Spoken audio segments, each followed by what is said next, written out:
8 ವರ್ಷಗಳಿಂದ ಜಗತ್ತು ಕಾಯ್ತಿತ್ತು ಮತ್ತು ಈಗ ಅಂತಿಮವಾಗಿ ಆ ಕ್ಷಣ ನಮ್ಮ ಮುಂದೆ ಬಂದಿದೆ. ಎಸ್ ಫ್ರೆಂಡ್ಸ್, ನಾನೀಗ ಹೇಳಕ್ಕೆ ಹೋಗ್ತಿರೋದು the ICC champions trophy is back.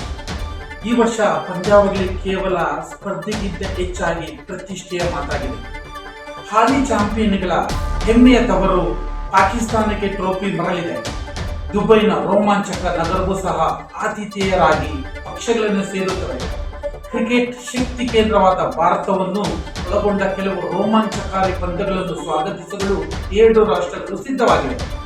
4 iconic ಸ್ಥಳಗಳಲ್ಲಿ ಕರಾಚಿ, ರಾವಲ್ಪಿಂಡಿ, ಲಾಹೋರ್ ಮತ್ತು ದುಬೈ 8 ಗಣ್ಯ ತಂಡಗಳ ತಲಾ 4 ತಂಡಗಳ 2 ಗುಂಪುಗಳಾಗಿ ಅಂತಿಮ ಬಹುಮಾನದ ಮೇಲೆ ಕಣ್ಣುಗಳ ಇರಿಸಿಕೊಂಡು ಮುಖಾಮುಖಿಯಾಗಲಿದೆ. ಬನ್ನಿ friends, men's champions trophy team A ಮತ್ತು ಟೀಮ್ ಬಿ ನ ಕಂಟ್ರಿಗಳು ಯಾವ್ಯಾವಲ್ಲಿದೆ ಅಂತ ತಿಳ್ಕೊಳ್ಳುವಂತ ಸಮಯ. Team A Bangladesh, India, New Zealand ಮತ್ತು ಪಾಕಿಸ್ತಾನ.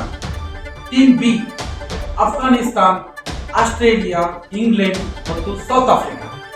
ಬನ್ನಿ ಫ್ರೆಂಡ್ಸ್, ಮೆನ್ಸ್ ಚಾಂಪಿಯನ್ಸ್ ಟ್ರೋಫಿ ಮೊದಲ ಮ್ಯಾಚ್ 19 ಫೆಬ್ರವರಿ 2025. ಈ ಒಂದು match national bank cricket stadium in Karachi, ಪಾಕಿಸ್ತಾನಲ್ಲಿ ನಡೆಯಲಿದೆ.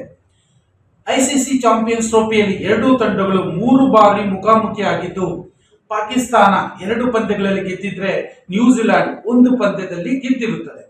ಇವೆರಡು ಪಂದ್ಯಗಳ ನಡುವೆ ಜಿದ್ದಾಜಿದ್ದಿ ಅಂತ ನಡೆಯೋದು ಇದ್ದೇ ಇದೆ. ಇದೇ ತರ ಎಲ್ಲಾ ಚಾಂಪಿಯನ್ಸ್ ಟ್ರೋಫಿಯ ಪಂದ್ಯಗಳ ಬಗ್ಗೆ ಪ್ರೀ ಮ್ಯಾಚ್ ಮತ್ತು ಪೋಸ್ಟ್ ಮ್ಯಾಚ್ ಬಗ್ಗೆನೂ ಡೀಟೇಲ್ಸ್ ಕೊಡ್ತಾ ಇರ್ತೀನಿ.